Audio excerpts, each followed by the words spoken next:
ನಿನ್ನ ನಂಬಿದ ಜನಕ್ಕೆ ಈ ಹೃದಯ ಎಲ್ಲ ಸುಖ ತಂದೆ ಕಾಯೋ ನಮ್ಮ ಕರಿಮುಖ. ಶರಣು ಶರಣಯ್ಯ ಶರಣು ಬೆನಕ ನೀಗಯ್ಯ ಬಾಳೆ. ಏನು ಸಂಬಂಧ ಇದ್ದಿರುವಂಥ ದಿನಗಳು ಈಗ ನೋಡ್ತಾ ಇದ್ದೀವಿ ನಾವು. ಅಪರೂಪಕ್ಕೂ ಒಂದೊಂದ್ಸಲಿ ಗೊತ್ತಾಗ್ತಿವ್ರು ಇಂಥವ್ರು ಅನ್ನೋಂಥ ಸ್ಥಿತಿ ಬಂದಂಥ ಟೈಮಲ್ಲಿ ಅವ್ರನ್ನೆಲ್ಲ ಹಿಡಿದು ಜನದ ಜೊತೆ ಸೇರಿಸಿ ಜನರ ಕಷ್ಟ ಸುಖ ಏನಿದೆ ಅಂತ ತಿಳಿಸುವಂಥ ಕಾರ್ಯಕ್ರಮವನ್ನು ಸಹಿತ ಬೇಕಾದಷ್ಟು ಸಲ ಈ ಸಂಘದವ್ರು ಮಾಡಿದ್ದಾರೆ.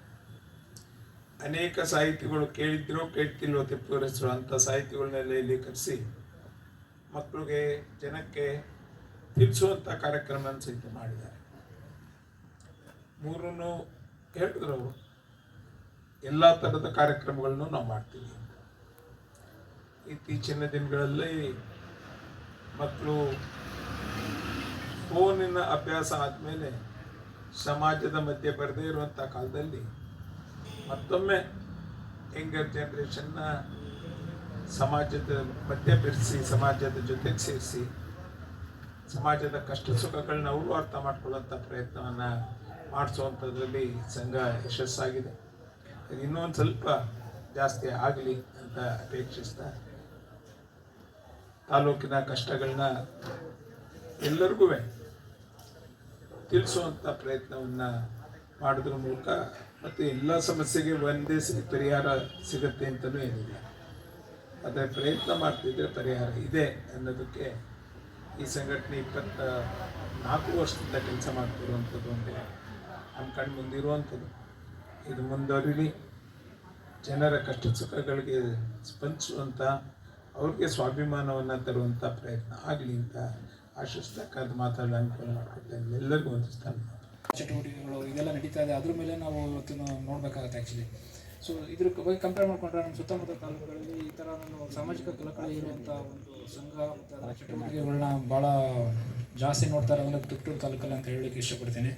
ಸೊ ಮುಂದುವರೆದ ಭಾಗವಾಗಿ ಇನ್ನು ಮುಂದಿನ ಪೀಳಿಗೆ ಮಕ್ಕಳಿಗೆ ಸೊ ಏನು ಈ ನಮ್ಮ ಮಾತೃಭಾಷೆ ಕನ್ನಡ ಇದ್ರ ಬಗ್ಗೆ ಸ್ವಲ್ಪ ಕಳಕಳಿ ಕಡಿಮೆ ಆಗ್ತದೆ ಅಂತ ಅನ್ನಿಸ್ತಾ ಇದೆ ಈ ನಡುವೆ. ಬಟ್ ಅದರಲ್ಲೂ ಕೂಡ ಆ ರೀತಿ ಮುಂದಿನ ಪೀಳಿಗೆ ಆಗಬಾರ್ದು ಅಂತ ಅಂದ್ಬಿಟ್ಟು ಕೆಲವೊಂದು ಪುಸ್ತಕಗಳನ್ನು ನೋಡಿದೆ. ಕೆಲವೊಂದು ತಿಂಗಳುಗಳಿಂದ ಒಂದು ವ್ಯಾಕರಣದ ಬಗ್ಗೆ ಒಂದು ಪುಸ್ತಕನೂ ಕೂಡ ಹಂಚೋ ವ್ಯವಸ್ಥೆ ಆಯಿತು. ಆ ಬುಕ್ಕನ್ನು ನೋಡಿದ್ರೆ ಭಾಳ ಒಂದು ಅನಿಸುತ್ತೆ, ಎಷ್ಟೆಲ್ಲ ನಾವು ಕಳ್ಕೊಳ್ತಾ ಇದ್ದೀವಿ ನಮ್ಮ ಮಾತೃಭಾಷೆಯಲ್ಲಿ. ಅಟ್ಲೀಸ್ಟ್ ಒಂದು ಸಂಘ ಒಂದು ಮುಂದೆ ಬಂದ್ಬಿಟ್ಟು ಅದನ್ನ ಎಲ್ಲ ಒಟ್ಟಾಗಿ ಸೇರಿಸ್ಬಿಟ್ಟು ಒಂದು ಕೊಡುವಂಥ ಕೆಲಸ ನಡೀತಾ ಇದೆ. ಇಂಥ ಕೆಲಸ ಮಾಡಬೇಕಂತ ಹೇಳಿದ್ರೆ ಎಲ್ಲರಿಂದನೂ ಇದು ಆಗೋದಿಲ್ಲ. ಯಾಕಂದರೆ ಎಲ್ಲರೂ ಅವ್ರವ್ರ ಕೆಲಸದಲ್ಲಿ ಅವ್ರವರು ಒಂದೊಂದು ಇದರಲ್ಲಿ ಬ್ಯುಸಿಯಾಗಿರ್ತಾರೆ. ಬಟ್ ಒಂದು ಸಂಘ ಅಂತ ಇರೋದ್ರಿಂದ ಇದು ಕಟ್ಕೊಂಡು ಈ ಥರ ಬೆಳೆಸ್ಕೊಂಡು ಬರ್ತಾ ಇದ್ದೀರಾ.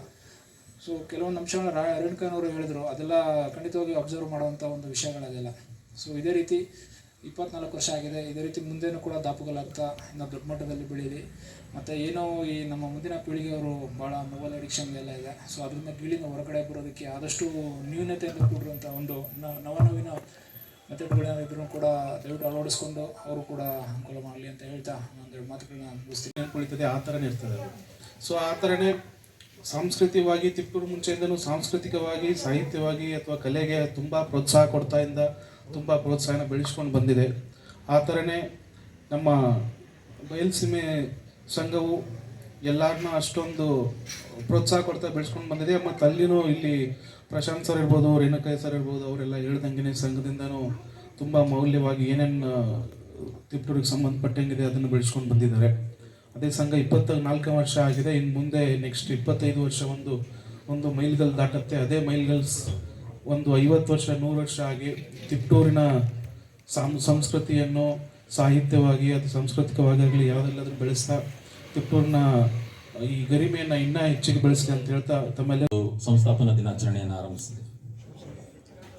ಸಂಘ ಆರಂಭದಿಂದಲೂ ಸಹ ಪರಿಸರ, ಸಾಂಸ್ಕೃತಿಕ, ಸಾಮಾಜಿಕ ವಿಚಾರಗಳನ್ನು ಇಟ್ಕೊಂಡು ಕೆಲಸವನ್ನು ಮಾಡ್ತಾ ಬರ್ತಾ ಇದೆ.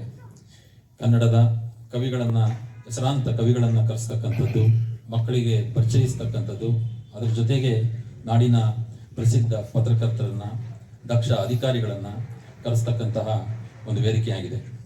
ಹಾಗೆ ಭಾವಗೀತೆಗಳ ಶಿಬಿರ, ಮಕ್ಕಳಿಗೆ ಕನ್ನಡ ವ್ಯಾಕರಣ ಪುಸ್ತಕಗಳನ್ನು ಕೊಡ್ತಕ್ಕಂಥದ್ದು, ಕಲಿಕಾ ಶಿಬಿರಗಳನ್ನು ಹಮ್ಮಿಕೊಳ್ತಾ 24